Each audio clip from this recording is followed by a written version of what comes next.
Welcome to the first video in the Animation Paths Part 1 video series, Animating a Layer. I know that many of you are very anxious to start animating, but the next two packs are going to be devoted to teaching you how to create animation paths, and these are sort of a precursor to actually animating in the software. So to begin, I'm going to talk to you about the Animate mode.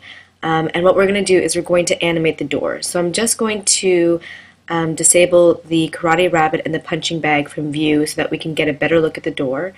And I'm actually going to zoom in to the door. So with the animate mode turned on, any transformation that you make with the transform tool will get recorded on the frame that you're on. However, if you turn this off and make a transformation, any movements that you make in the camera view will be applied to the entire layer. And I just realized here that all of my layers only go for one frame, so what I'm going to do is extend all of my layers. I'm just going to turn these back on.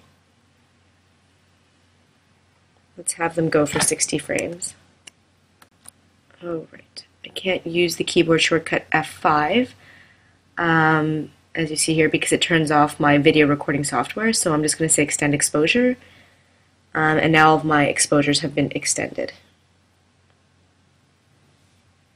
And we'll turn these off again. So I'll give you an example. So let's find the door. So I'm going to select it here in the camera view, and I'm going to bring up my timeline view toolbar again. So go to Windows, Toolbars, Timeline View, and then I'm going to hit the center on selection so it brings up where my door is. So if I'm somewhere in the middle here of the timeline, and this animate mode is off, so it doesn't have that gray, depressed looking area around it. And then I'm going to make a move with it, such as closing the door completely. And in fact, I'm going to make it slightly bigger so you don't see any of the sky color around it. And then I click on my red playhead here and I move it across all the cells. You'll notice that this move is permanent, so there's no keyframe, and it doesn't just move from the place it used to be to this current position. It's actually in this current position for all the frames. However, if I do want a keyframed and interpolated movement, what I can do is I can select a spot that I want, let's say frame 30 for example. I can put on the animate mode, and then I can slide this door to a new position. And I'm wobbling a bit here, so I might be actually moving the Y as well as the X. So that's when it comes in handy to use parts of the data view, for example, where if you want to be sure that you're just using the X position and not the Y position, so I can undo that and then just move along the X position here. So we know for sure it hasn't moved anywhere on the Y. So now you can see that there's actually a keyframe actually that appeared on frame 30, this one was always here, and that there's an arrow showing you that there's some type of interpolation between the position that was at frame 1 and the position that is at frame 30. If you slide your playhead across, you'll see that it's the door sliding open. And instead of just moving your playhead back and forth, there's actually a way to do a playback.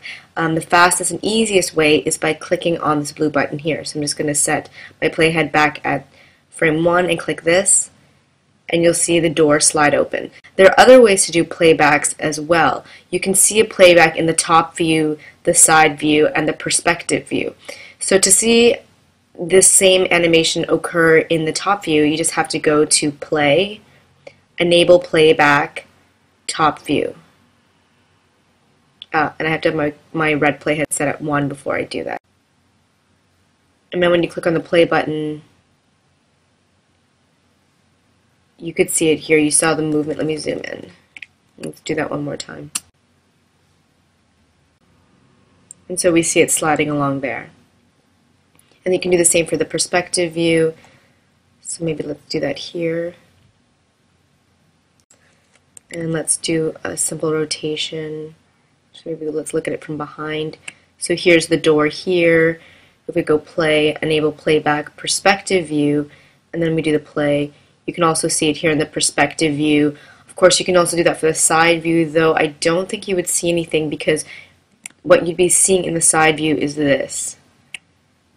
So it would appear as if it's in the same spot, even though it's sliding towards you.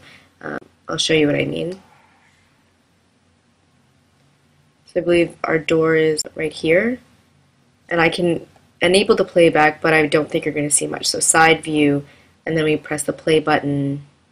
So you can see it moving slightly there, but it doesn't look like it's moving at all here. So you have to judge what's the best view to look at your playback from depending on what you need to see. So that's it for the tutorial animating a layer. Stay tuned for the next tutorial all about pegs.